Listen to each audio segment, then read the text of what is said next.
What Satan means for evil, God will turn around for our good and his glory. Y'all, it's really comical to me, to be honest with you, when Satan thinks that his plans are going to prevail. Like, you would think that he would learn by now that no matter what, God's plans are going to prevail. There's nothing that happens that shocks God or takes him by surprise. Like, so he allows things to happen.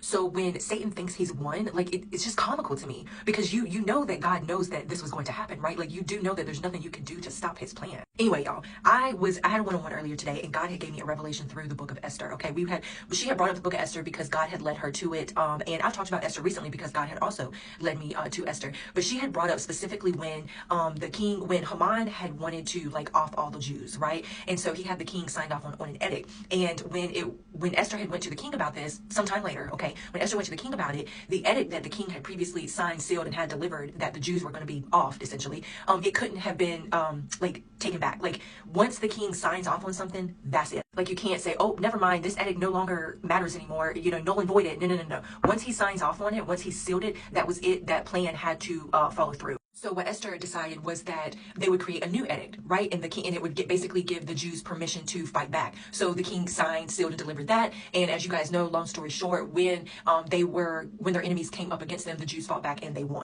And the revelation that God gave me behind that, y'all, was that there's people, like, due to their decisions that they make, right? They're in their sin, disobedience, rebellion, what have you, the decisions that they make, the things that they try to do, because Satan is puppeteering over here, right?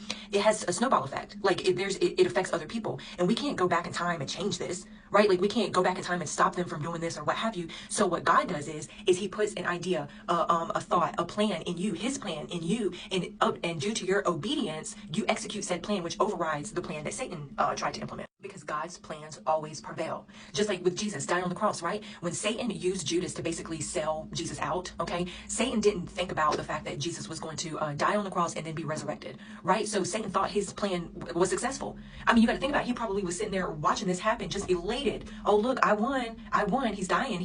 And then little did Satan know, Jesus was going to be resurrected 3 days later, right? So Satan always thinks he's winning, bro. He always thinks he's winning, but he never is. Then the Lord had led me to Zechariah, I think chapter 9, verses 14 through 17. The Lord will appear above his people. His arrows will fly like lightning. The sovereign Lord will sound the ram's horn and attack like a whirlwind from the southern desert. The Lord of heaven's armies will protect his people, and they will defeat their enemies by hurling great stones. They will shout in battle as though drunk with wine. They will be filled with blood like a bowl, drenched with blood like the corners of the... That day the Lord their God will rescue his people, just as a shepherd rescues his sheep. They will sparkle in his land like jewels in a crown. How wonderful and beautiful they will be. The young men will thrive on abundant grain, and the young women will flourish on new wine. God is always going to lead his people to victory. With God, you will always be victorious. The battle is already won, right? Like, there's nothing that Satan can do. There's nothing that anybody can do to stop God's plans. His plans are always going to prevail. There's no losing when it comes to God, right? You might learn some lessons, okay, but you're not going to lose because you're on the winning team. So don't worry if there's something, you know, going on in your life that seems like it's impossible for God to touch, it's impossible for God to reach, it's impossible for, you know, God's plan to prevail, because nothing is impossible with God. And when he says he's going to do something, when it comes to his plan, it's going to be executed.